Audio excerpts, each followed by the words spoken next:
raaxada qalbiga. Waxaan ka xiran karnaa indhaha waxyaabo aan rabin in aan aragno, laakiin kama xiran karno qalbigeena waxyaabo aan rabin in aan dareeno. Waan ku jeclahay. Markii aad dhahdo waan ku jeclahay, waxaad ballan ku samaynaysaa qof kale qalbigiisa. Waa in aad muujisaa ficil si aad u cadayso. Jacaylku ma ahan oo kaliya hadallo la dhaho, laakiin waa ficil wanaagsan. Jacaylku ma ahan dareen oo kaliya, jacaylku waa daryeel. Jacaylku waa dareen ku baraya farxadda, isla markaana muujinaya dabeecadaha kuwooda ugu wanaagsan, kuna tusinaya macaanka noloshada. Jacaylku wuxuu xambaarsan yahay naxariis, wuxuuna keenaa isku soo dhawaansho iyo kalsooni. Soo ma arag markasta aad fiirisid qofka aad jeceshahay, wejigaada waxa ka muuqda farxad iyo dhoola cadayn. Jacaylku wuxuu macno iyo qiimo u yeelaa noloshada. Haddii uusan jiri lahayn jacayl, noloshu waxay noqon lahayd mugdi, laakiin jacaylka ayaa ah waxa iftiimiya nolosha. In aan ku noolaano jacayl waa arrin ku dhisan diinteena. Waxaad arkaysaa in badan ay diinteena nagu amartay in aan waalidiinteena, qaraabadeena, lamaanaheena, carruurteena, dariska iyo dhammaan dadka nagu dhow jeclaano. Waana sababta ugu weyn ee aan ku galayno jannada. In aan isjeclaano oo jacaylku uu noqdo mid dhexdeena ku faafisan. Nabiga sallallahu alayhi wasallam wuxuu leeyahay, waxaan ku dhaartay Allah naftayda gacantiisa ay ku jirto. Jannada ma galaysaan ilaa aad ka rumaysaan xaqa, mana rumaynaysaan ilaa aad iska jeclaataan. Ma idin tilmaama wax haddii aad samaysaan aad isku jeclaanaysaan, salaanta dhexdeena ku faafiya. Jacaylku waa waxa ugu quruxda badan ee la haysto, waana waxa ugu adag ee la kasbado, iyo waxa ugu xanuun badan ee la waayo.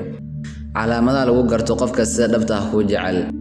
Qofka sida dhabta ah ku jecel wuxuu ku dhaweynayaa Allah, wuxuu ku leeyahay kaalay aan Qur'aanka wada akhrisano, wuxuu kugu dhiirigelinayaa sida aad aakhiro u shaqaysan lahayd. Gacantada ayuu qabanayaa, wuxuu ku leeyahay kaalay aan salaada tukano. Qofka sida dhabta ah ku jecel aamusitaankaaga ayuu fahmayaa inta aadan hadlin ka hor. Boqolaal sheeko ayuu kaaga sheekeynayaa si uu kula sheekaysto. Wuxuu xiiseeyaa codkaaga, kaftankaaga, qosolkaaga, sheekadaada. Wuxuuna kula fadhiyaa saacadooyin isagoo u maleeya daqiiqado.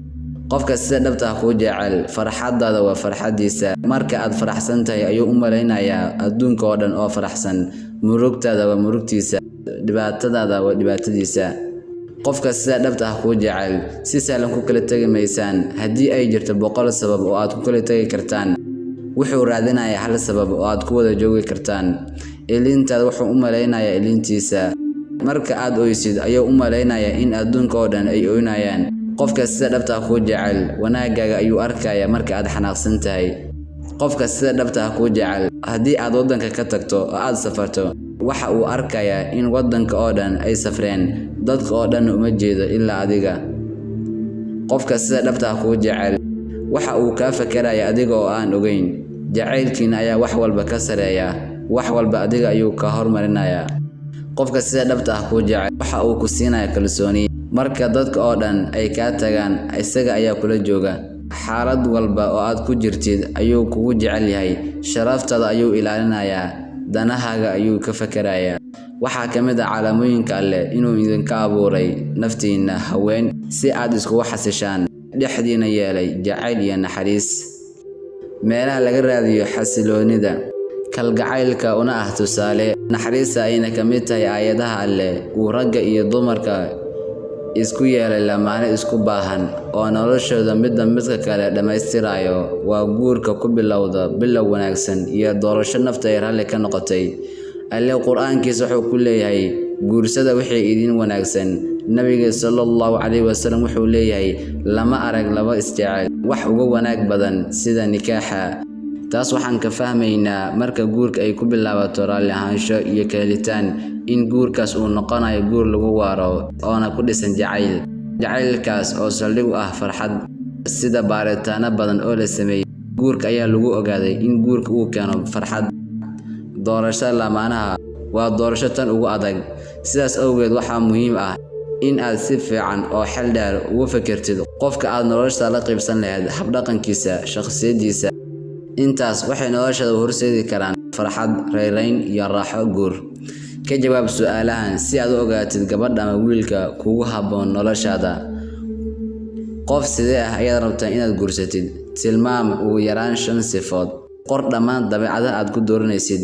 waa maxay waxyaabo muhiimka ku ah ee aad ku dooranaysid sida diinta, da'da, lacagta, aqoonta, quruxda, sharafta iyo wax la mid ah?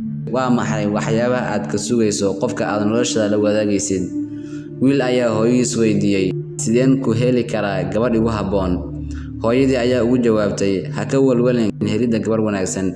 Xoogga saar sida aad u noqon lahayd nin wanaagsan, sababtoo ah Alle wuxuu leeyahay kuwa wanaagsan waxay u sugnaadeen kuwa wanaagsan, oo macnaheedu ay tahay haddii aad adigu wanaagsanaatid inaad helaysid qof wanaagsan. Sifooyinka lagu doorto ragga iyo dumarka waxaa saldhig u ah laba sifo, diin iyo dabeecad, sida Nabigeena sallallahu alayhi wasallam uu ku yiri xadiis saxiix ah, haddii uu idin yimaado qof aad diintiisa iyo dabeecadiisa raalli ku tihiin u guuriya, haddii kale xumaan iyo dhibaato weyn baa dhulka ahaanaya. Xadiiskan waxaad ka fahmi kartaa in diinta iyo qofka dabeecadiisa aan isku xirnayn, maxaa yeelay si kasta oo qofka uu diinta u yaqaan wuxuu noqon karaa qof dabeecad qalafsan. Taas awgeed diintu qofka wanaag ayay baraysaa, dabeecaduna qofka dhaqankiisa ayay wanaajinaysaa. Hadda ka hor nin baa nin kale weydiiyey, gabar ayaan dhalay, yaan u guuriyaa? Markaas ayuu ugu jawaabay, u guuri mid diin leh, Ilaahayna ka cabsanaya, sababtoo ah haddii uu jeclaadana wuu sharfayaa, haddii uu xanaaqana kuma xadgudbayo.